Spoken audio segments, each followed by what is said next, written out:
Hey, what's up guys? In this video we're going to do a general overview of the new Redline EX radar detector. Basically going to go over the design of it, the different buttons and whatnot. We'll pop it up on the windshield and we'll take a look at some of the menu options and features and whatnot. Basically just kind of do like an overview of this detector. Now I'm going to do a follow-up video going into a lot of detail regarding all the different features, explaining what all the different menu options mean, etc. That's not what this video is going to be. In this one we're just going to go ahead and take a look, kind of an initial look at some of the cool new features that it has and just get kind of familiar and oriented with the new detector. Now, taking a look at it, you'll notice right here, it's got kind of this matte finish on it. It'll say right here, Redline EX, right? So kind of matte finish for the case. It's got kind of this lump here on top for the GPS, as well as an alert LED right there, which we'll take a look at in just a minute. The front of it has kind of a glossy finish to it, and then it's got a series of buttons right here on the front. We've got mark, volume down, mute, volume up, sensitivity adjustments, and on the front we have our brightness and power buttons. Now these buttons are all backlit. Once we actually plug it in and start running through it, you'll see that in action. We've got a color OLED display right here, which you'll see in just a minute as well. Now taking a look at the sides, we've got a couple different ports. We've got our USB ports for updating the firmware or the red light camera database. We've got our power cable right here, and then we have a headphone jack or audio out jack. It's just a little rubber cover on it right now. Looking at the back, we've got the condenser lenses for the two horns right there. The laser sensor is right there, and the rear laser sensor is right here on top. There are no ports or anything here on this side of the detector. Up on top, we have the magnetic mount. So here is the sticky cut mount for it like this. It kind of slides in place like this. It doesn't actually allow it to pull down, but you can just push up from the front of the detector and it pops off. Again, you can see there's a little lip right there, and then it just slides onto place and then holds in place. It does seem pretty solid. I think it's actually a pretty cool design for the mount. Now, as far as taking a look at the top and bottom of the detector, besides the mount and the rear laser sensor, we've got two ports right here for ventilation. On the bottom of the detector, we have the port right here for the speaker. Now that we're familiar with the kind of general overview and design of the detector, let's go ahead and toss it up on the windshield, power it on, and start taking a closer look at it. All right, now let's go ahead and power on the detector and take a closer look at it. Here we are, we're up and running. You can see we've got our backlit LEDs right here. We've got our color OLED display right there. And we have the alert LED right here on top. Now let's go ahead and actually trigger the detector so you can see it in action. We'll start with KA band. KA band. So you can see the buttons actually glow in the same color as the LED. We've got the display right there, and then this guy is also blinking on top, which is pretty cool. We'll go ahead and hit it with K band next so you can see that. Now if we want, we can actually lock out the signal. We can just press the button there, or a triple tap of the mute button. Lock out the signal. Signal stored. So like that, and now it's going to be locked out. And now when we see it in the future, you can see the display is grayed out. This actually won't blink once we initially see the signal, and the alert LED will be actually not glowing, which is nice. So the detector actually really chills out. We'll do it again so you can see the locked out signal. And you can see this is really nice when you're driving in an area with a lot of falses. That way the detector stays visually pretty quiet, which is pretty cool. And then if you want, just double press the mute button to unlock. Next we'll hit it with laser. There we go. There's our laser alert. Laser alert.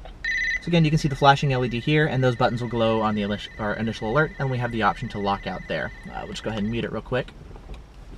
Now, as far as the different buttons here on the detector, we'll take a look at it. You can see they're actually glowing, which is pretty cool.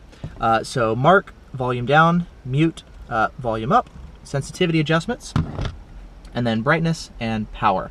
In order to adjust the different settings, this is actually a bug that I keep running into. I keep trying to shoot this video and I keep running into the same bug where what happens is when I take the detector off like this, it actually causes KA falses like this into the detector, and they just keep going, and I have to like power cycle the detector to get them to go away. I think it's actually similar. I don't know if this is the case, but I think it's similar to the bug with the Maxes. If you guys remember when the detector was actually put against somebody's jean pant leg, it would cause the detector to false, and the issue was that the reflections coming out of the horn would go back into the horn and cause falses.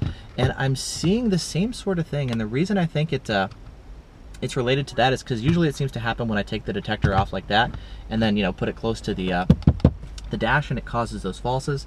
Now my car is completely turned off. I'm actually running the detector off of battery power like this, just to do what I do for my videos. So there's no other radar detectors, there's nothing else going on in the car.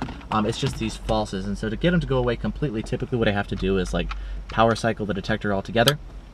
And I keep having to shoot this video, and like I'm hoping for one clean take, but anyways, that keeps happening. So that is a bug, I think. Actually, before we continue, mark and mute is usually the trick to see the firmware version. So let's do that real quick and see what version of the detector I've got running. There you go. So I'm running 1.1. Again, this detector just came in the mail today. It's brand new, but anyways, there's a current firmware version. I think that's a current bug. Hopefully it doesn't come up too much in practice. Maybe it'll happen more with people who are running the detector lower on their windshield. When you take it off, it'll do that. But anyways, I'll leave it on for now. Now, speaking of the buttons, I've noticed they do require a pretty good amount of force to press them down. It's not a light touch, and it's kind of, yeah, so a lot of times I have to like press and squeeze like this in order to do it. Now, in order to adjust the settings, you can press and hold. Preferences. Buttons like that. User mode. Advanced. And it's going to be the mark and sensitivity buttons on the outside. You can see the pref option right there. Completed. Oops. Mark this location. No. And then we'll go back in real quick. Auto no. X. So, Preferences. anyways, cycling User through, mode. Advanced. Forward. we can go through like this and then, you Meter know, options. Step spec. change the Standard. options like that, right? And then once you're done, you just hit the power Completed. button and you exit. Now, an easier way to do all that is you can just do it right here from the app. You can go into radar settings and then, you know, change all the different modes right here in the app. Now, this is what I'm going to do for the video because it makes it a lot easier. We're going to do it through this, right? Now, I'm not going to explain all the different settings and options here because, well, I actually want to do a follow-up video with, you know, explaining all this stuff. And this one, I just kind of want to show some of the biggest differences and kind of some of the new things with this detector. A lot of the things like having different auto mute levels, we've seen in other detectors like the Max 360, but it's new to the Redline detector. Even things like having different alert tones, either the standard Escort tones or kind of some more mild tones which sound like chimes and whatnot. You've got options for things like that. Now let's see, ZR3 support. Nope, don't want that. Some of the things that are new, the alert LED, let's actually take a look at this. We've got a number of different colors. Here's amber, red, green, and blue. Something that's pretty cool is when you get the alert, everything will light up, including the buttons as well as the alert LED. Let's do green real quick and you'll get to see that. There we go. KA band. So as you can see, everything is lighting up in green, right? And then if we, you know, switch, you can see different color. The alert LED on top will actually match the display, which is pretty cool. Now, that alert LED is actually customizable. What you can do is, here, we'll put it on amber for now.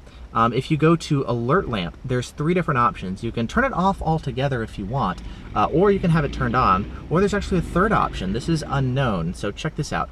I'd unlocked K-band stuff before, and so check this out. When we get a K-band alert,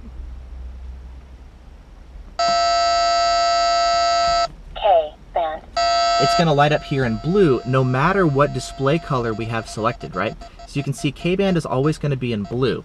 Now this is different. KA and laser will always show up in red. Here, KA band. just mute it real quick.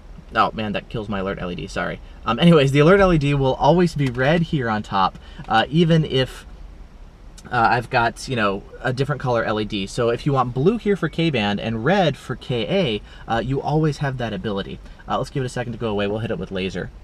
There we go. Now it comes back. So as you can see, alert. I can do different colors like this, and that alert LED stays red. And that is actually something that we have available with the alert lamp option if we set it to unknown. Otherwise, the lamp will actually match whatever color display we have. So that's kind of cool. That's something new that we haven't seen before with some of the other detectors. Other than that, kind of going through here, we've got the options for adjusting our K-band segmentation and our KA-band segmentation. Something that I noticed here is there's no option for the international guns like the MRCD, right? In order to do those, you can't actually adjust it from the app. I mean, the app does support the detector, of course, like you've got the new options for K segmentation and the alert LED and display colors, right? So it's already designed to work with the Redline EX. But in order to do international guns, Preferences. we're going to have to cycle through the menu, so let's do that real quick. Advanced. Default settings. Okay, there we go. On. Off. Multi-radar. Off. Multi-radar. Off. Gatso. Off. KA band. On. So as you can see, we've got the option for the international guns, but we do actually have to go through the detectors menu itself. Those aren't available to be changed through the Escort Live app. I'm guessing that's stuff that you're not going to really want to mess with too much, and that's kind of I guess kind of an advanced stuff. People if you really need that, if you live in the places where those guns are used, overseas or in Canada, it's not stuff that you're going to be accessing a lot, so maybe that's why they decided to do that. But anyway, I just noticed that those options aren't available here in the app. Those have to be accessed through the detector itself. Speaking of the app, this does have the new style Escort Live Bluetooth chip, which does change the pairing process for those of you guys already familiar with some of the current and especially older Escort Live detectors. The way that it works is when you go into devices, Redline EX will actually show up right here under other devices. You tap on that, it'll say, hey, do you want to pair it? Say yes, and then it'll show up there. Then once you do that, it'll show up here under the settings right here, and you'll see Redline EX is selected. You don't actually have to start by going here and connecting in order for it to show up in the app. You can actually go straight into the app and it'll show up here under other devices. So that's something a little bit different, just with the newer chip that the Redline EX comes with. But anyways, that's a quick look here at Escort Live. I guess another weird thing, to finish up with, you notice I'm floating out here in the middle of the ocean. I did that intentionally because when I'm doing all these alerts, I don't want to drop false alerts right here where I am, so I turned off location services, which is why it thinks I'm out in the middle of nowhere. But anyways, other than that, that's a quick look here at Escort Live, or well, at the Redline EX. Hopefully this doesn't trigger the alert. I've noticed, I guess just to finish this off, this seems to happen sometimes, like, there you go, right? KA band. It seems to happen when I'm taking the detector off the mount, and I'm guessing it has to do with the reflections, but that's another issue entirely. Hopefully that'll get fixed with the firmware update, and hopefully Escort, over time stays on top of firmware updates to fix bugs like this. We'll mute, you saw the alert LED. Or, improve the blind spot filtering, or all the things that are needed. Every detector's got some bugs. It's totally normal with detectors like this to have some sort of initial issues, and I'm hoping that Escort, you can see 35870. Oh, here, we'll do this real quick while we're talking.